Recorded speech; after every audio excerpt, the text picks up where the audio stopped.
Shalom, shalom, shalom, shalom, shalom à tout le monde.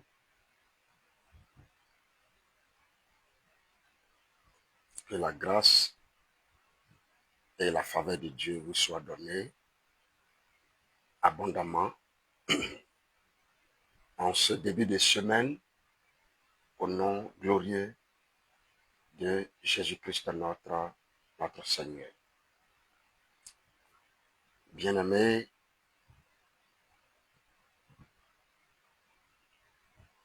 nous sommes aujourd'hui le lundi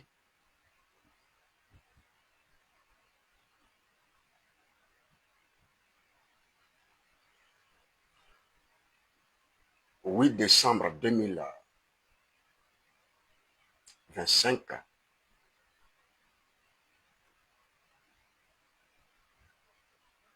J'espère que vous avez très bien commencé la journée. J'espère aussi que vous allez super bien. Moi, je m'en remets peu à peu par la grâce de Dieu.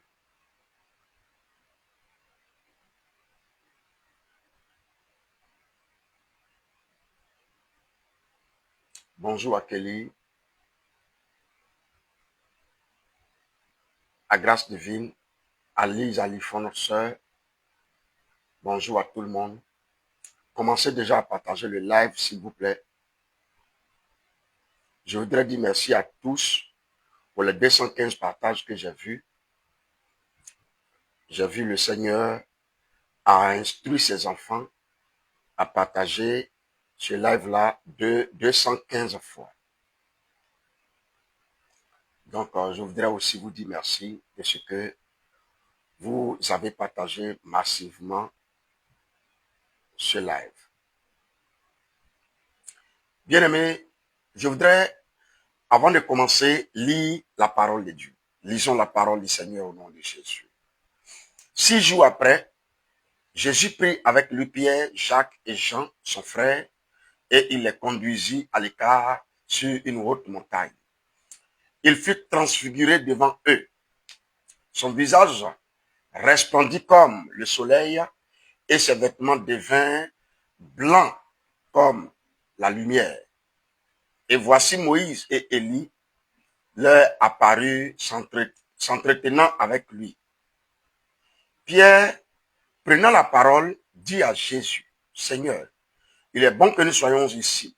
Si tu le veux, je dresserai ici 3 tentes, une pour toi, une pour Moïse et une pour Élie. » Comme il parlait encore, une nuée lumineuse les couvrit. Et voici une voix fit entendre de la nuée ces paroles. « Celui-ci est mon fils bien-aimé, en qui j'ai mis toute mon affection. Écoutez-le, écoutez-le. » Lorsqu'ils entendirent cette voix, les disciples tombèrent sur leur face et furent saisis d'une grande frayeur. Mais Jésus, s'approchant, les toucha et dit, « Levez-vous, n'ayez pas peur. » Ils levèrent les yeux et ne virent que Jésus seul. Amen. Bien-aimés, le message qui nous rassemble aujourd'hui, c'est le mystère de la transfiguration. Matthieu, chapitre 17, le verset 1 jusqu'au verset 8. Le verset 1 jusqu'au verset 8, pas le verset 9, le verset 8. Voilà, j'ai apporté la correction. Le verset 8. Partagez massivement, je dis bien massivement, ce live-là, s'il vous plaît. Nous sommes, je vous ai promis, et je dois le faire, nous sommes dans le mois des mystères. Vous allez remarquer que dans ce mois, on parlera uniquement que de mystères, mystères, mystères. Parce qu'il y a des choses que nombreux vous ont cachées. Que le Seigneur me fait sortir en ce mois de décembre, qui est le 12e mois, et notre 12e mois aussi d'enseignement. C'est-à-dire, on va remplir pleinement l'année, notre 1 an de rencontres, d'enseignement, de formation, d'équilibre, de profondeur, avec uniquement que des enseignements qui auront pour thème le mystère. Bien évidemment, vous savez que j'adore les profondeurs. Par la grâce de Dieu, mon visage, tout va bien. J'ai quelques douleurs ici, mais c'est mon pied là qui me fait encore mal, toujours mal. Mais Dieu fera, d'accord? Dieu fera. Bien-aimés, je ne vois pas vos partages. Le Seigneur m'a montré une grande bénédiction sur la vie de ces 215 personnes qui ont partagé le live. Donc, ça veut dire que il aura aujourd'hui 215 partages. Frères et sœurs, peuple de Dieu d'ici et d'ailleurs, chers amoureux de la parole vraie de Dieu, chers défenseurs de la vérité biblique, je voudrais aujourd'hui vous informer, parce que je ne viens pas aujourd'hui vous enseigner seulement, mais aussi vous informer. Merci Alice. Merci beaucoup. Vraiment, ça me touche. Merci. Aussi vous informer parce que cette information a le droit d'être aussi vérifiée. Je voudrais vous dire que la transfiguration n'est pas un simple événement spectaculaire. La transfiguration de Jésus-Christ n'est pas un simple événement spectaculaire. C'est l'un des moments où le ciel s'ouvre et où Dieu aussi révèle la véritable identité de Jésus.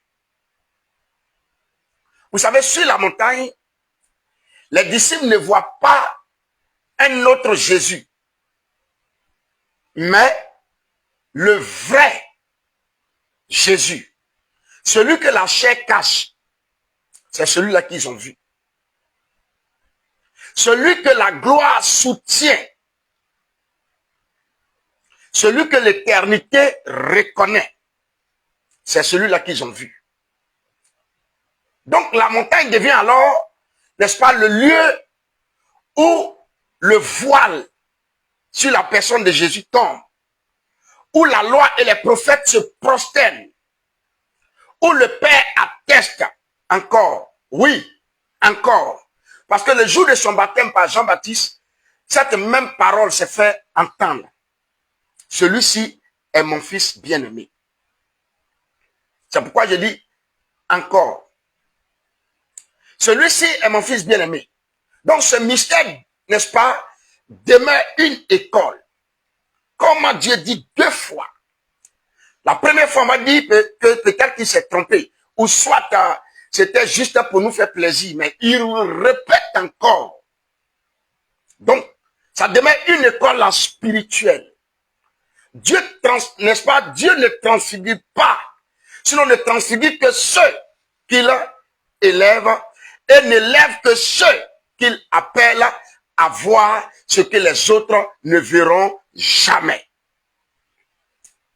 Bien-aimés, soyez posés. Parce qu'aujourd'hui, là, ce que tu n'as jamais entendu, ce que tu ne t'es jamais préparé à entendre, tu vas l'entendre.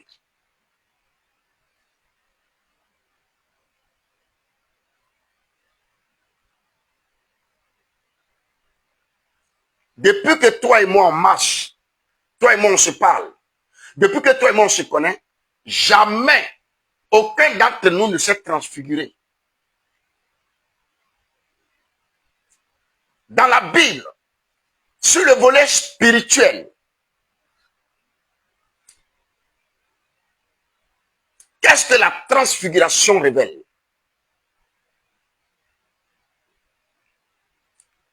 Qu'est-ce que la transfiguration incarne?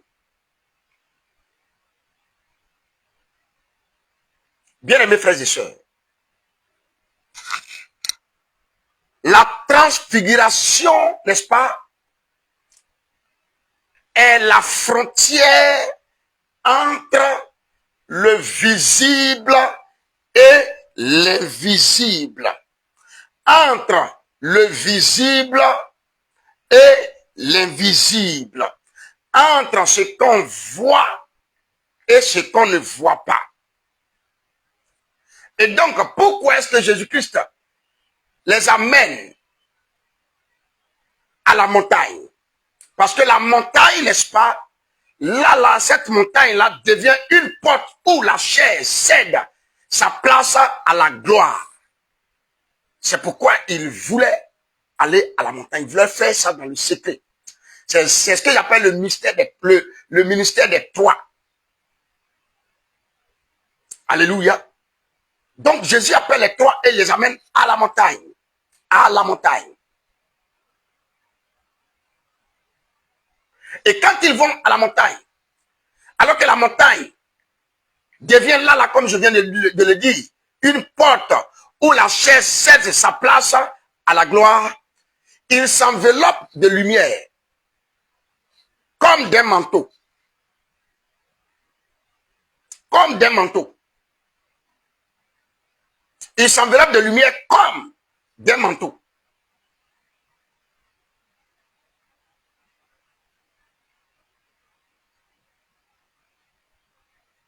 Vous savez, Jésus-Christ, notre Dieu, de qui nous parlons,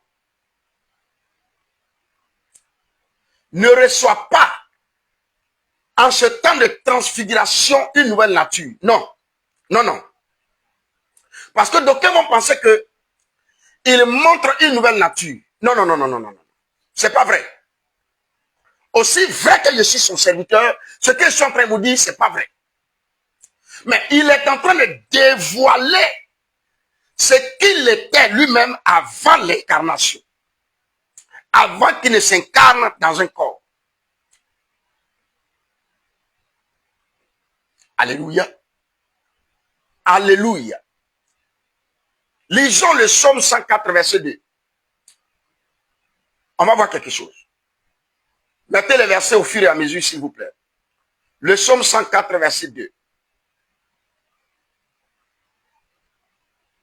Bien-aimés frères et sœurs,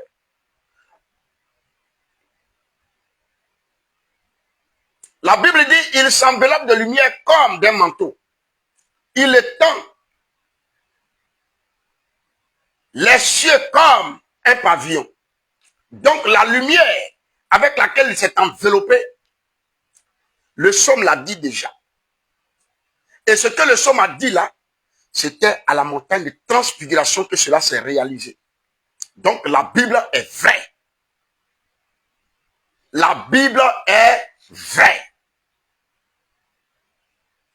Mais avant de poursuivre mon allocution, j'aimerais ici clarifier un certain nombre de choses. S'il vous plaît, écoutez-moi attentivement et profondément. Si vous avez remarqué, depuis le début de ce mois, le commencement de ce mois, nous avons commencé à parler des mystères. Et je vais vous révéler tous les mystères que nous avons évoqués, que nous avons enseignés ici. Et vous allez remarquer quelque chose. Vous allez faire cette remarque-là. Permettez-moi de vous montrer ces choses-là, s'il vous plaît. Bien-aimés frères et sœurs, nous avons commencé à enseigner le mystère, n'est-ce pas, de la salive et de la terre. Après ça, on a enseigné sur le mystère de l'incarnation. Ensuite, on a enseigné sur le mystère de la transformation de l'eau en vin. Après, on a enseigné sur le mystère de la naissance d'eau et d'esprit.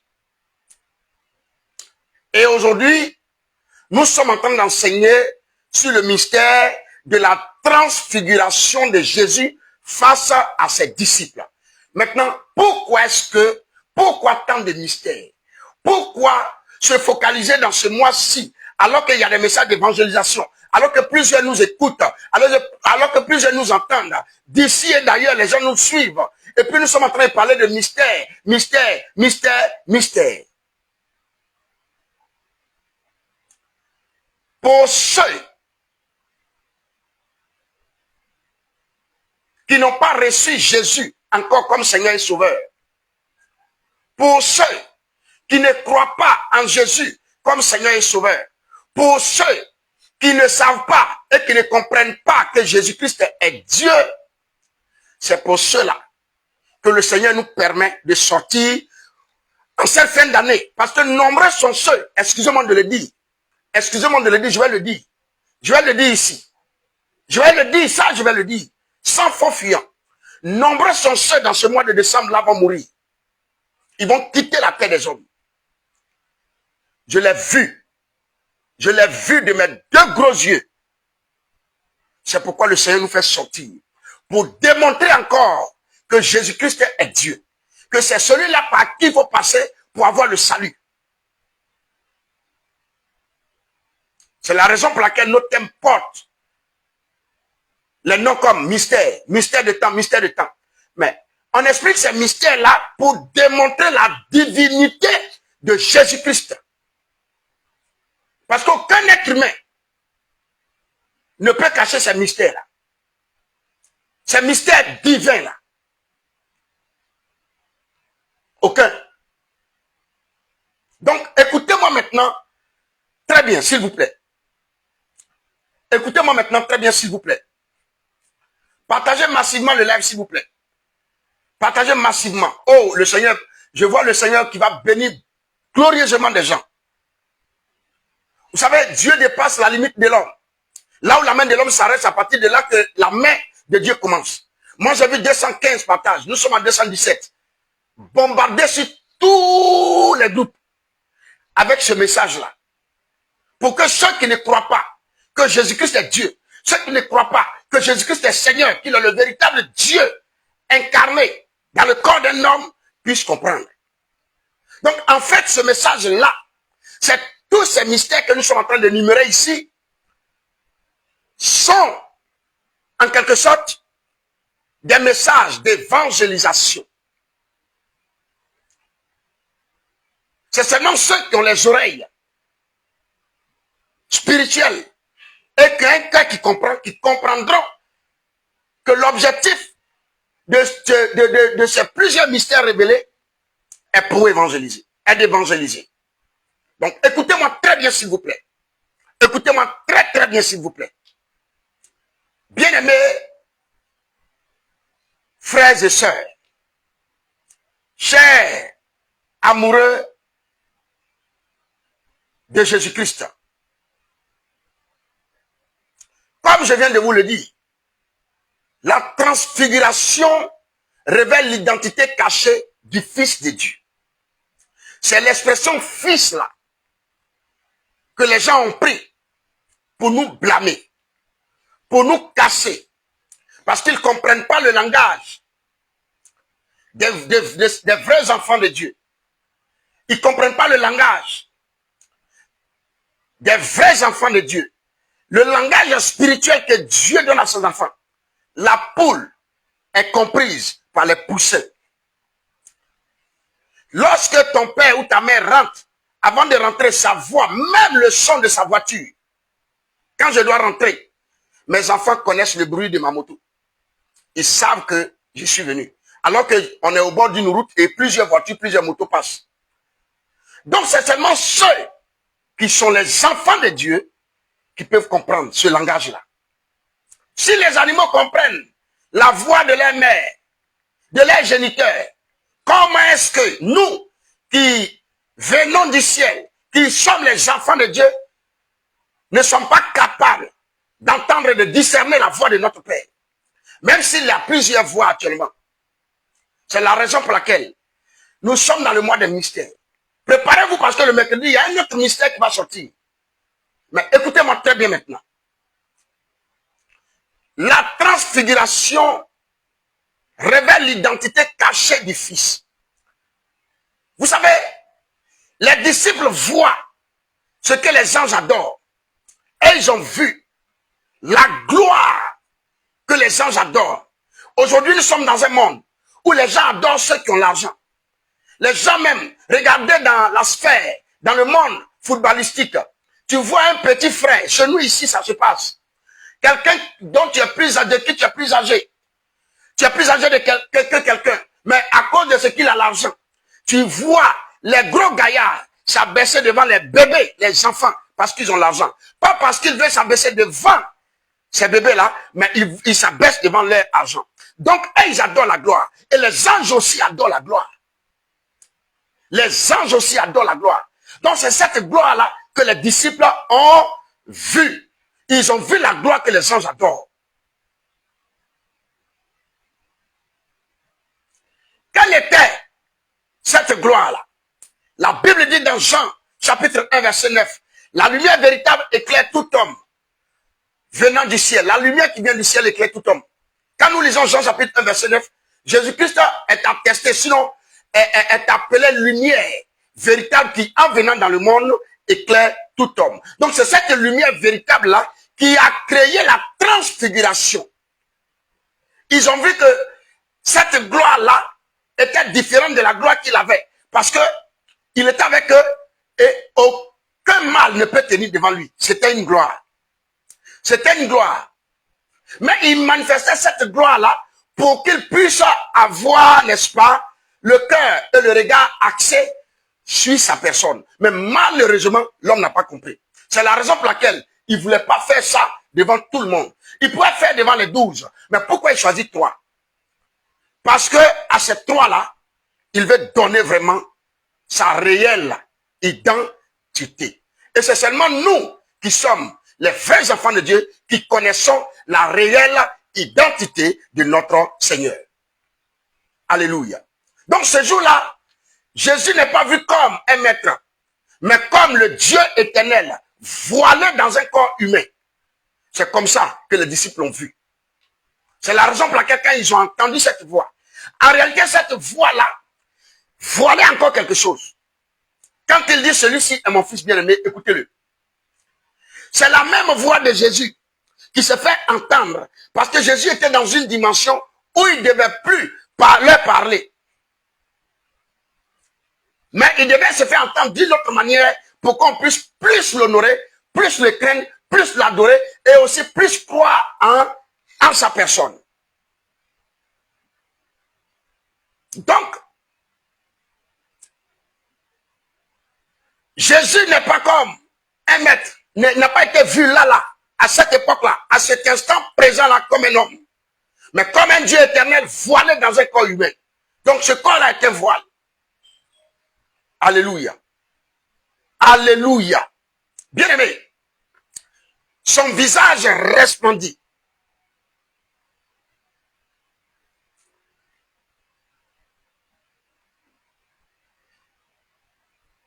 Ce resplendissement de son visage-là était un signe de l'alliance éternelle réalisée. Parce que personne ne peut voir Dieu. Personne ne peut voir Dieu et puis va vivre. Tu peux regarder le soleil. Tu peux regarder le soleil. Mais vous avez remarqué que les gens ont pu regarder le visage de Moïse. Ce sont eux-mêmes qui ont dit à Moïse que ton visage resplendit. Au point où Moïse cachait son visage. C'est à cause de cette partie-là que j'ai porté le chapeau. Maintenant que j'ai fini de vous dire, j'enlève maintenant mon chapeau. Écoutez-moi bien maintenant. Moïse a voilé son visage parce que son visage resplendissait. Alors là, c'est pas possible. Mais est-ce que toi et moi, on peut regarder le soleil? Est-ce qu'on peut voir le soleil? On voit, mais est-ce qu'on peut soulever la tête pour regarder? Non. Pourquoi? Parce qu'il brille trop. Mais le visage de Jésus brille plus que le soleil. Le visage de Jésus brillait plus que celui de Moïse. Car Moïse reflétait. Moïse reflétait. Moïse, comme il a vu Jésus, à force de le regarder, donc lui, il était le reflet de ce qu'il a regardé. Mais Jésus, lui, il aimait ce qu'il est. Lui, sa vraie nature, il manifeste cela. Et pour lui, il n'a jamais cessé jusqu'à aujourd'hui. Mais par contre, pour Moïse, a cessé un temps. Ça a continué, ça a existé, puis ça a cessé. Mais lui, il aimait ça. Lisons Nombre 6, verset 25. Vous allez entendre quelque chose.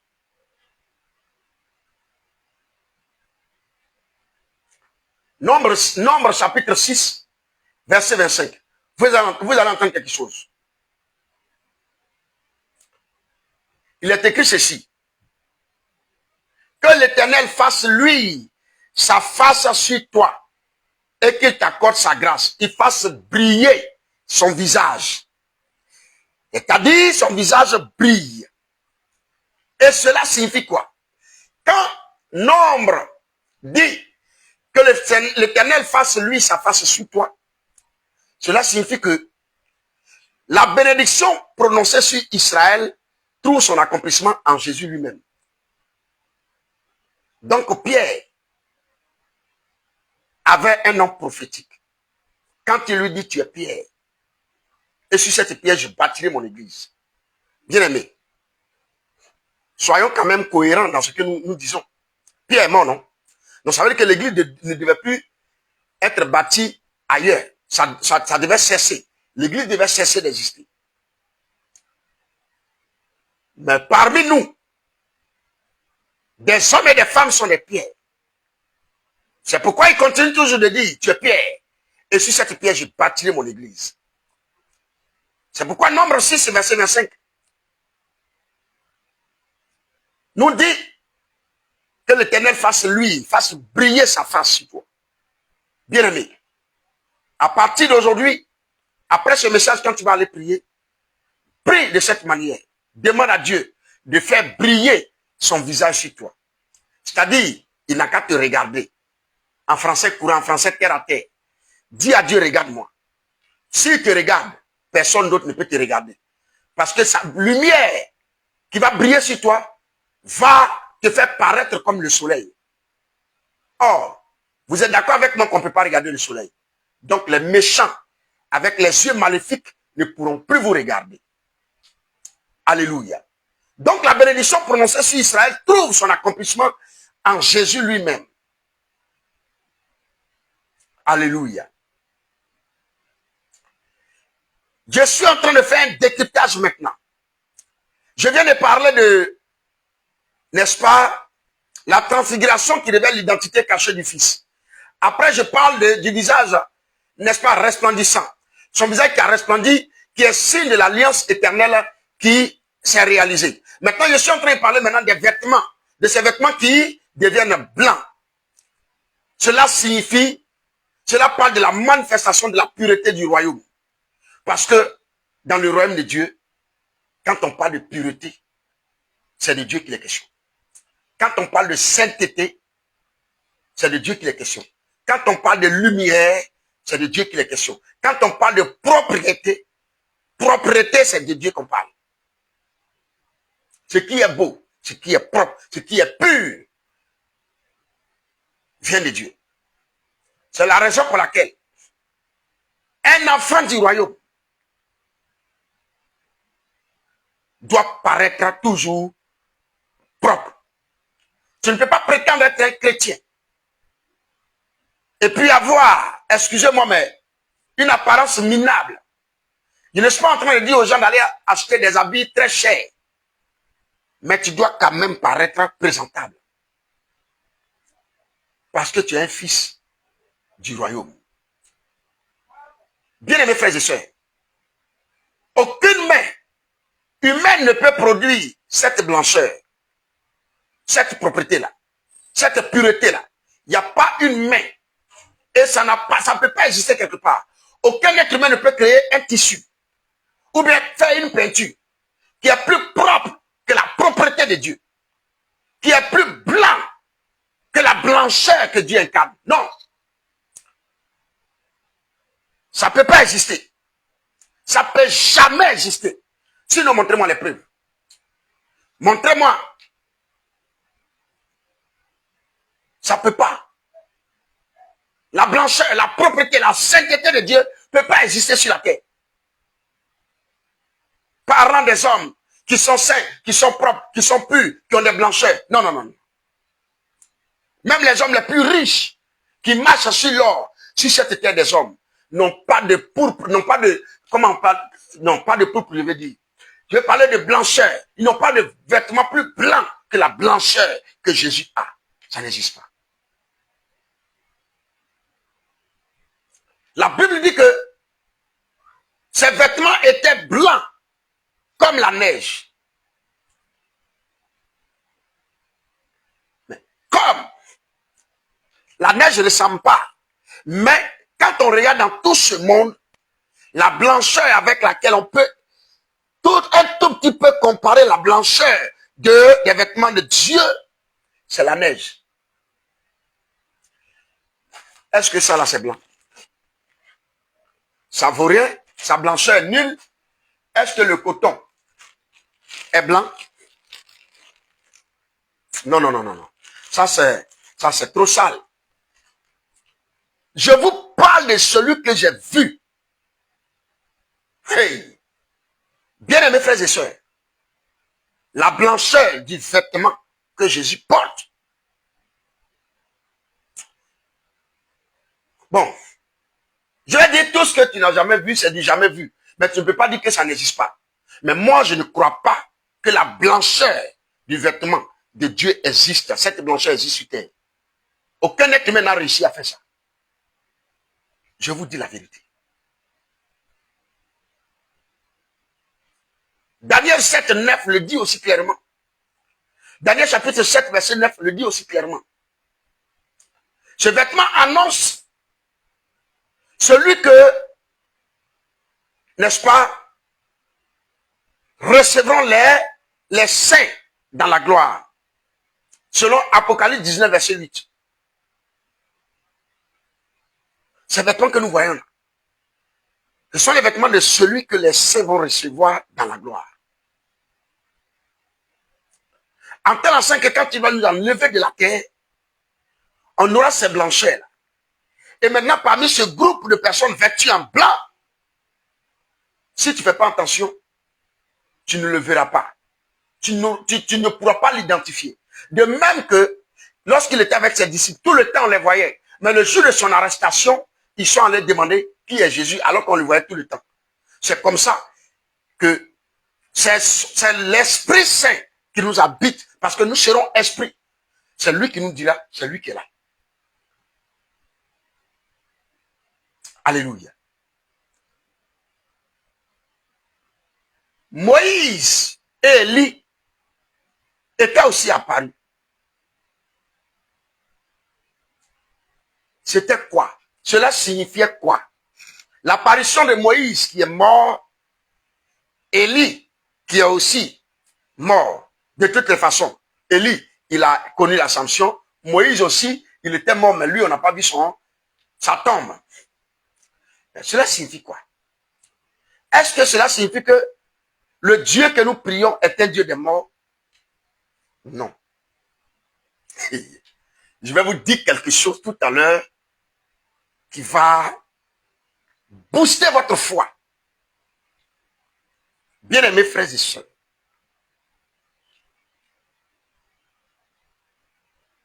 Moïse symbolise la loi. Élie symbolise les prophètes. Donc, l'apparition des deux signifie quoi? signifie que la loi et les prophètes rendent témoignage de la personne de Jésus-Christ, ou bien rendent témoignage de la divinité de Jésus-Christ. C'est pourquoi ils viennent aussi. Ils viennent rendre témoignage. C'est une forme d'adoration.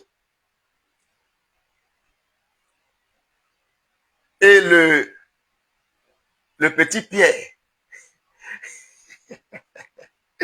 le petit Pierre n'a pas compris tout ça. Et lui veut construire des tentes. Pour que Moïse, un pour Moïse, une pour Moïse, une pour Élie, une pour Jésus. Et ils vont se mettre à l'écart pour les regarder. Regardez-moi des comédiens comme ça. Il n'a pas compris ce message. Quand il a dit ça, l'objectif de Dieu est que les trois, Pierre, Jean et Jacques, voient pour témoigner. Et puis ensuite qu'ils se taisent. Qu'ils voient. Après, il va leur expliquer. Mais comme il a commencé à parler, c'est pourquoi la puissance de Dieu s'est fait entendre par la voix et ça les engloutit, ils sont tombés comme morts.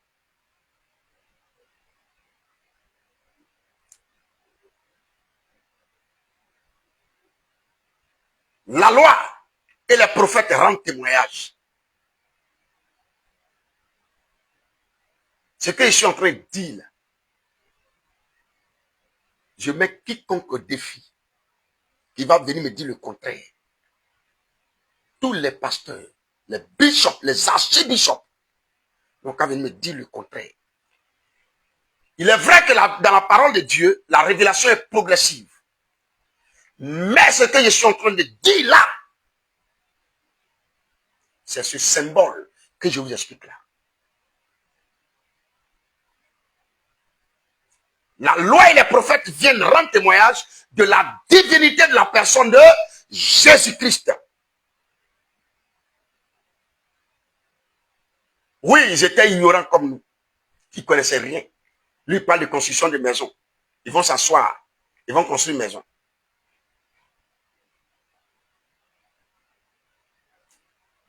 À tous ceux qui viennent de nous prendre en marche, je voudrais vous rappeler le thème qui nous rassemble ici aujourd'hui. Parce que nous sommes bien évidemment dans le mois des mystères. Et le thème sur lequel nous parlons, c'est le mystère de la transfiguration de Jésus-Christ face à ses disciples. Donc Moïse et Élie symbolisent la loi et les prophètes qui viennent rendre témoignage. Ils reconnaissaient Jésus comme le centre de tout ce qu'ils ont annoncé. C'est pourquoi ils sont venus encore confirmer. La loi et les prophètes ont subsisté jusqu'à Jean. Ils ont existé jusqu'à Jean. En Luc 16, lisons ça. Lisons ça. Luc 16. Luc 16.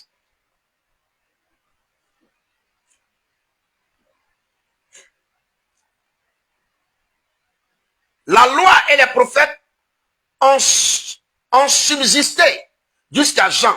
Depuis lors, le royaume de Dieu est annoncé et chacun use de violence pour y entrer. Donc, cela signifie que Moïse représente l'obéissance, Élie représente la puissance. Moïse représente l'obéissance, parce qu'on parle de loi à laquelle on doit obéir, et puis maintenant les prophètes représentent, n'est-ce pas, la puissance. Donc tous deux s'inclinent devant la plénitude de la divinité de Jésus-Christ, la plénitude de Dieu. Alléluia. Maintenant, la nuée lumineuse. Nous sommes en train de parler étape par étape de tout. Nous sommes en train de faire un décryptage de tout ce qu'on a vu là-bas. Nous avons vu. Nous avons tous vu. Quand tu as lu, tu as vu ou bien tu n'as pas vu. Nous marchons par la foi et non par la vue. Mais la lecture que nous faisons sur la parole de Dieu nous permet par la foi de comprendre réellement ce qui s'est passé. Donc nous avons vu. On a vu Jésus se transfigurer. On a vu Moïse et Élie qui n'ont rien dit, mais de par leur présence, sont venus pour attester cela, et puis aussi témoigner cela, et puis aussi, on a entendu la voix de Dieu qui a encore pour une deuxième fois parlé pour dire la même chose au jour de son baptême. On a vu la blancheur, la splendeur de la face de Jésus, de la face de Dieu. On a vu tout ça. Maintenant, la nuée lumineuse. Cela signifie quoi? Cela signifie cela symbolise la manifestation tangible de la présence divine. C'est vrai. Je ne sais pas s'il y a un autre mot en français qui remplace ça, qui parle mieux que l'expression vrai. La manifestation tangible de la présence divine. Ce n'est pas une simple nuée, frère. C'est la même gloire qui remplissait le temple. Dans 1 Roi 8, verset 11. C'est la même gloire qui remplissait le temple. Dans Ésaïe chapitre 6,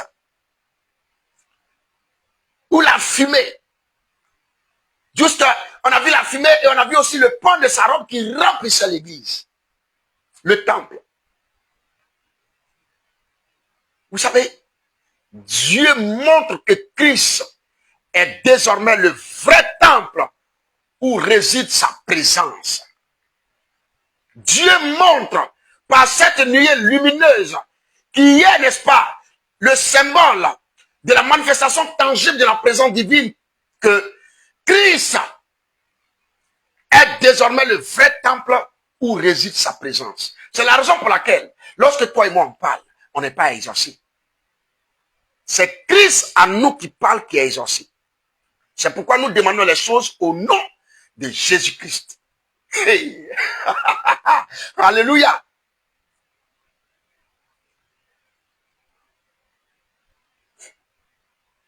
Alléluia. C'est pourquoi nous demandons les choses au nom de Jésus-Christ, parce que c'est Jésus qui est exaucé. C'est la raison pour laquelle je voudrais parler encore et encore. Et je parlerai toujours tant que mon souffle et mes forces seront là. Même si mon pied est cassé, ma bouche n'est pas cassée. Je parlerai toujours à tous ceux qui n'ont pas encore reçu Jésus-Christ comme Seigneur et Sauveur. Quand tu le reçois dans ton cœur, tu le reçois dans ta vie, tu l'acceptes comme Seigneur et Sauveur, Jésus vient habiter en toi, en esprit. En esprit. Jésus vient habiter en toi, en esprit. Or, c'est concernant lui, sinon c'est de lui que Dieu parle en disant qu'il a pris au ciel, que toute la plénitude de la divinité habite en lui. Maintenant, si celui en qui habite toute la plénitude de la divinité habite aussi en toi, qui es-tu? Qui es-tu? Sortez des sentiments là. Sortez de ces choses où on dit, mon papa était temps, ma maman était temps, donc nous aussi, on est là.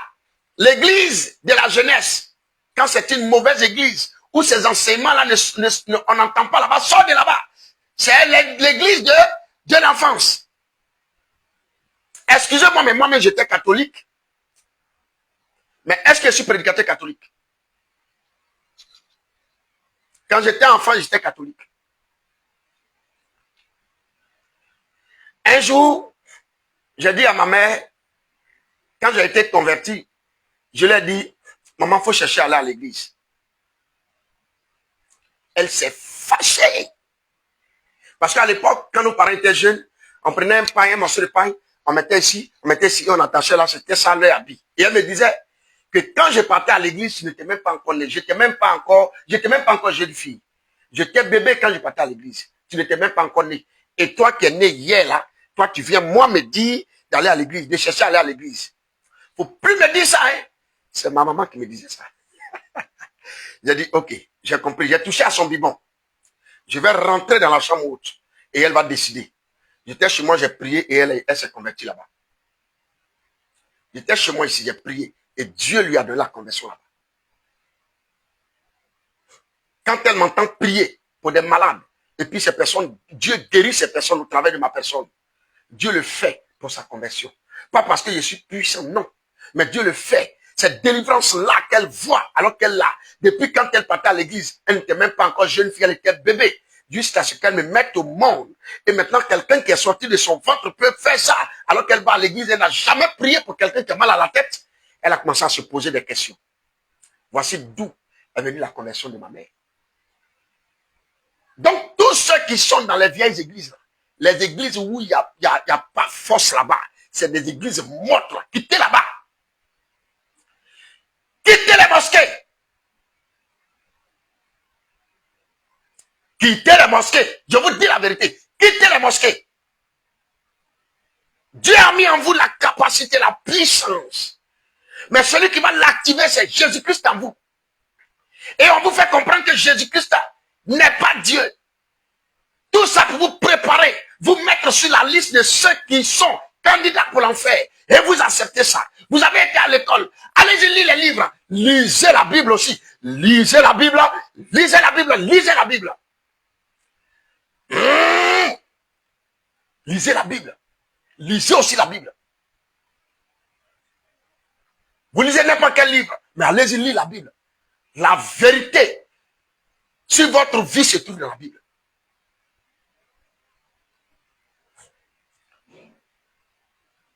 Donc,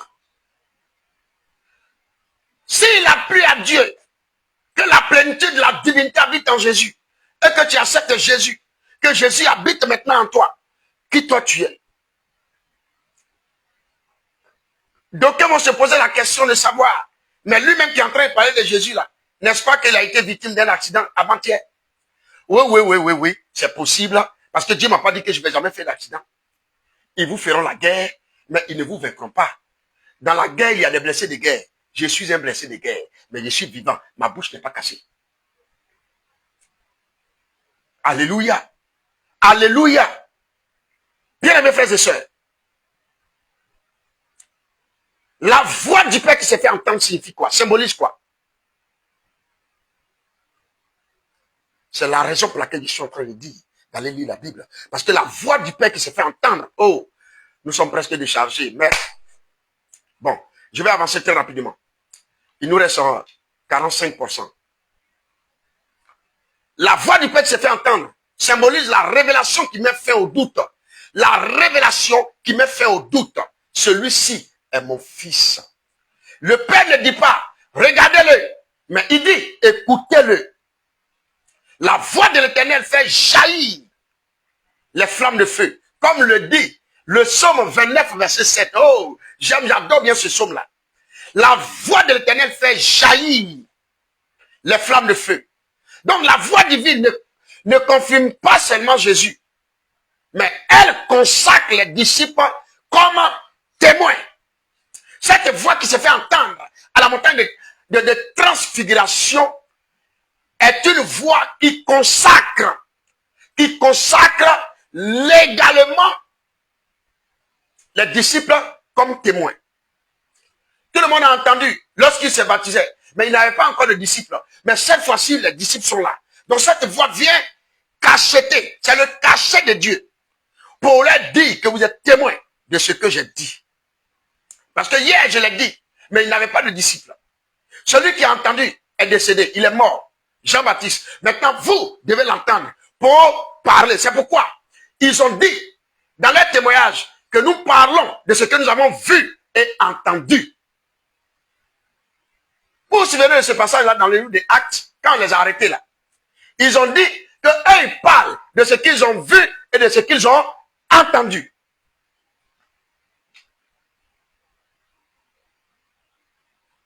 Alléluia. Donc la voix divine ne confirme pas seulement Jésus, mais elle consacre les disciples comme témoins. Bien mes frères et sœurs, après la vision, Jésus touche et relève ses disciples. Quand il les touche, quand ils ont vu, ils étaient tombés. Et Jésus les a touchés, les a relevés. Nous sommes en train de décrypter tout ça. Hein? Vous savez que moi j'adore les profondeurs. Cela signifie quoi? Cela signifie que la gloire La gloire conduit toujours à la mission. Tu ne peux pas avoir la gloire et la mission qui te donne cette gloire, tu l'abandonnes. Non. Donc, il leur redonne une autre force.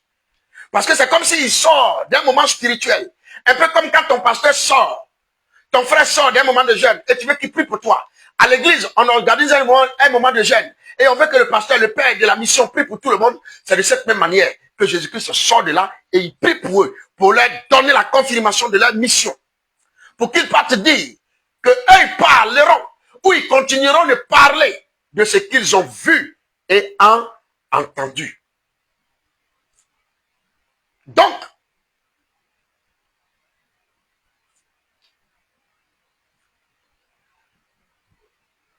la vision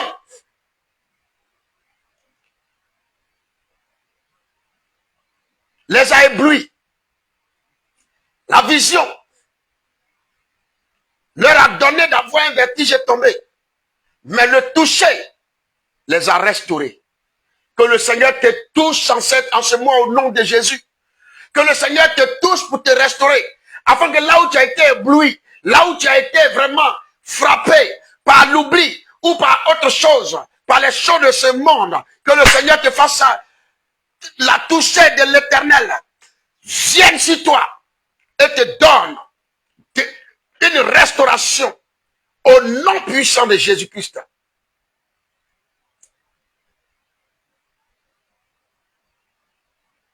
Daniel a bénéficié de cette grâce-là. En Daniel 10, verset 12, il dit, il me touche et dit, ne crains rien. Cette toucher-là leur disait, ne crains rien. Et d'ailleurs, il leur a dit, ne craignez rien. Ne craignez rien. Donc vous devez comprendre, parce que là, ils sont en train de finir mon message. Vous devez comprendre que toute visitation divine prépare une vocation. Quand le Seigneur se révèle à toi, il te visite, c'est qu'il veut te donner une vocation, une mission. Une mission. Et la gloire n'est jamais la fin, mais la gloire est le commencement. Il y a des gens qui reçoivent la gloire aujourd'hui et ils pensent qu'ils sont arrivés. Non, c'est le commencement de la mission pour laquelle tu reçois la gloire. Alléluia. Frères et sœurs, je finis maintenant mon message pour dire ceci à quelqu'un. Je voudrais, de façon précise, concise, simple et douce, tranquille, dire ceci. Je voudrais dire que le message qui nous a rassemblés, ici, nous sommes à sa fin. Et le thème, c'est la transfiguration de Jésus-Christ face à ses disciples. Bien-aimés frères et sœurs, la transfiguration elle-même est le cri silencieux du ciel, déclarant ceci. En Jésus, tout est accompli. En Jésus, tout est révélé. En Jésus, tout est établi. Sur la montagne, les disciples vivent la gloire. Dans la vallée,